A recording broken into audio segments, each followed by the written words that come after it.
So with a doseBadge5, it comes with an integrated strap. So these crocodile clips at the end enable it to be clipped to some clothing.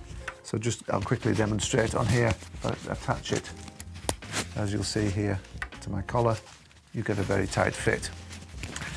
You just flick it up and release it.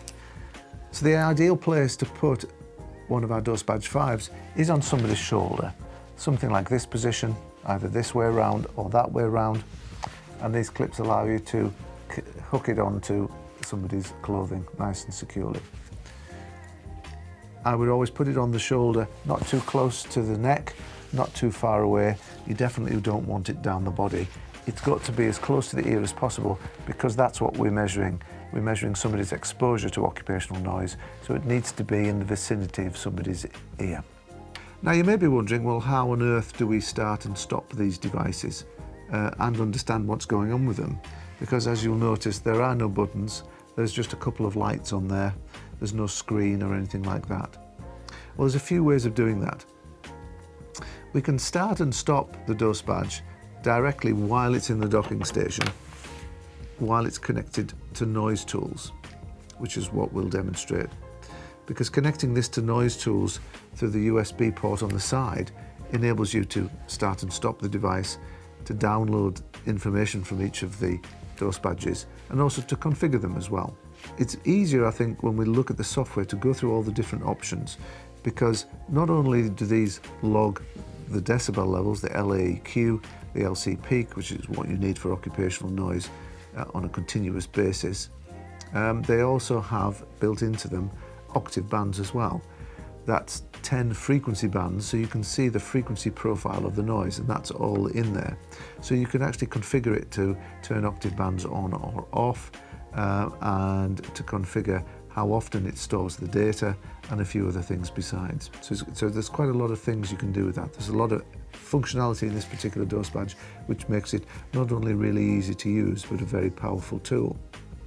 So the other way that you can actually start and stop this is this is an optional device called a wand or a remote device.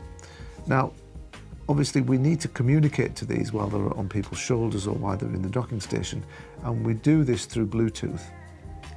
So each doseBadge5 has Bluetooth built in, and you can use this device, if I turn it on, to actually communicate via Bluetooth with these devices and start and stop. So the actual wand or the remote is one way of communicating with the device. The other way of communicating with it and starting and stopping it, etc., is to use an app on your phone called DB Active. Now there'll be a separate video for both the app and for the wand/remote for this. The final way of starting and stopping these devices is actually to use scheduled timers, which come with the doseBadge5. They're a great way of having these freely be able to be used by your workers, and you don't actually have to be there every time to set it up. So for example, you could set them to start at 8 o'clock in the morning and finish at 4 o'clock in the afternoon. And all the person has to do is to basically pick up the doseBadge before the start time, and if they pick it up, they need to note down the unique serial number which is on the base of each doseBadge, so you know which person has picked up which doseBadge because they're uniquely identified. And then pop it on their shoulder themselves, and then at the allotted time it will start measuring.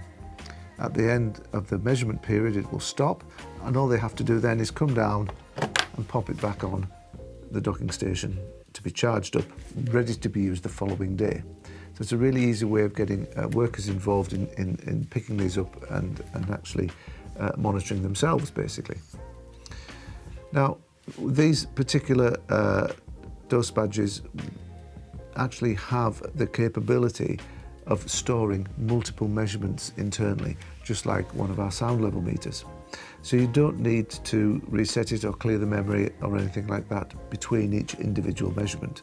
So when it takes a measurement on somebody's shoulder for the day and they pop it back on the docking station and they do that day after day after day, then you'll have a series of multiple measurements in here. So all of the measurements that you do take within this system, obviously you would like to download and analyze the data. And that's where The USB socket here comes with a USB lead, which enables you to connect this to your PC, download the data, configure the dose badges, and be able to basically analyze that information. And that would be Noise Tools is the software that does that.